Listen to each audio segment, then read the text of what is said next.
Olá, eu sou Pedro Moraes e hoje vamos mergulhar em um tema que afeta a vida de milhões de brasileiros todos os dias: a violência urbana e a criminalidade. É um assunto complexo, doloroso, mas que precisa ser discutido de forma séria e aprofundada. Vamos juntos tentar entender as raízes desse problema, suas consequências e, mais importante, os caminhos possíveis para a construção de uma sociedade mais segura. O Brasil, com sua imensa diversidade cultural e belezas naturais, enfrenta um contraste duro: altos índices de criminalidade que mancham o cotidiano de suas cidades. Das movimentadas avenidas de São Paulo às comunidades do Rio de Janeiro, a sensação de insegurança é uma realidade constante para muitos. Mas por que chegamos a esse ponto?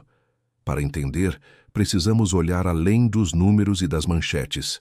A desigualdade social é, sem dúvida, uma das principais raízes do problema. A falta de oportunidades, de acesso à educação de qualidade, a ausência de saneamento básico e de moradia digna criam um abismo.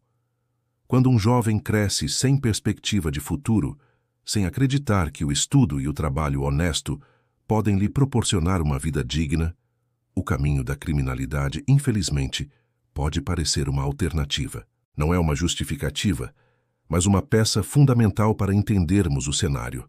É um ciclo vicioso, onde a pobreza alimenta a violência e a violência aprofunda a pobreza.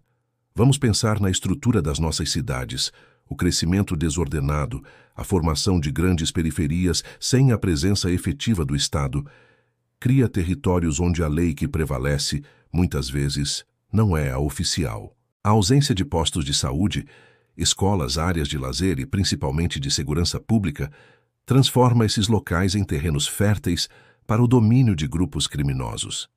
Eles se aproveitam desse vácuo, oferecendo uma falsa sensação de ordem e proteção, mas a um custo altíssimo para a comunidade. A guerra às drogas, da forma como é conduzida, também merece uma análise crítica.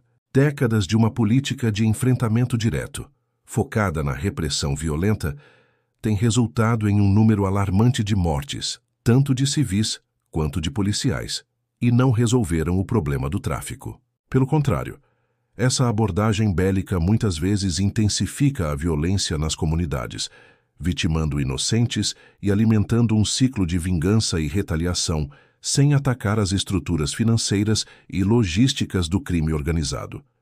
E o sistema prisional? Superlotado, em condições desumanas, ele raramente cumpre sua função de ressocialização. Ao invés disso, as prisões se tornaram verdadeiras escolas do crime, onde facções se fortalecem, recrutam novos membros e comandam atividades criminosas do lado de fora.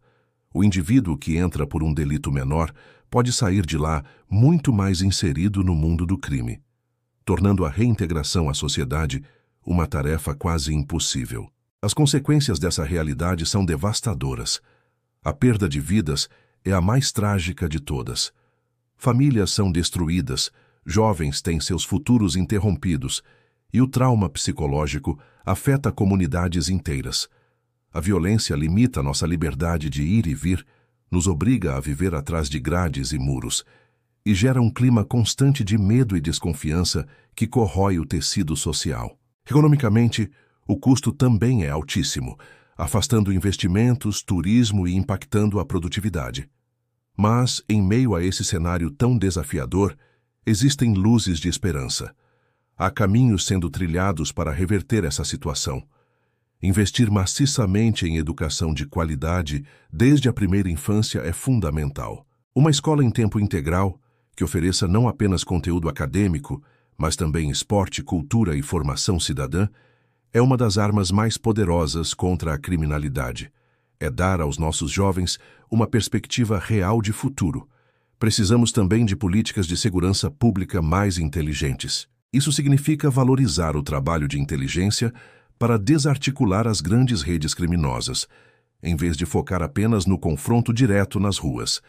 Significa também investir na polícia comunitária, aproximando o policial do cidadão, reconstruindo a confiança e trabalhando em conjunto para resolver os problemas locais. Um policial bem treinado, bem equipado e, acima de tudo, valorizado, é peça-chave nessa engrenagem. Outro ponto crucial é a reforma do sistema de justiça e prisional. Precisamos de penas alternativas para crimes de menor potencial ofensivo, focando a prisão para os casos mais graves. Dentro das penitenciárias, é urgente investir em programas de educação, capacitação profissional e apoio psicossocial para que a ressocialização seja, de fato, uma possibilidade real. Sem isso, continuaremos apenas enxugando gelo. Existem inúmeras iniciativas da sociedade civil que fazem um trabalho incrível. ONGs, projetos sociais, líderes comunitários que com poucos recursos promovem arte, esporte e cultura nas periferias, oferecendo alternativas e salvando vidas. Esses projetos mostram que quando a comunidade se organiza e recebe apoio, a transformação acontece. Eles são a prova de que a solução passa necessariamente pelo fortalecimento dos laços comunitários e pela criação de oportunidades. Enfrentar a violência urbana não é uma tarefa simples e não existem soluções mágicas. Exige um esforço conjunto e de longo prazo, envolvendo governo, setor privado e cada um de nós, cidadãos. Precisamos cobrar políticas públicas eficazes, mas também precisamos olhar para o nosso lado, combater o preconceito e entender que a segurança é um direito de todos, não apenas de quem pode pagar por ela. A construção de um Brasil mais seguro e justo começa com a nossa capacidade de dialogar, de entender a complexidade do problema e de nos unirmos em busca de soluções que ataquem as causas e não apenas os sintomas. É um caminho longo, mas é o único caminho possível. Muito obrigado por me acompanhar nesta reflexão. Se este conteúdo foi relevante para você, peço que deixe seu like, compartilhe com seus amigos e se inscreva no canal para continuarmos essa conversa tão importante. Sua participação é fundamental. Um grande abraço e até a próxima.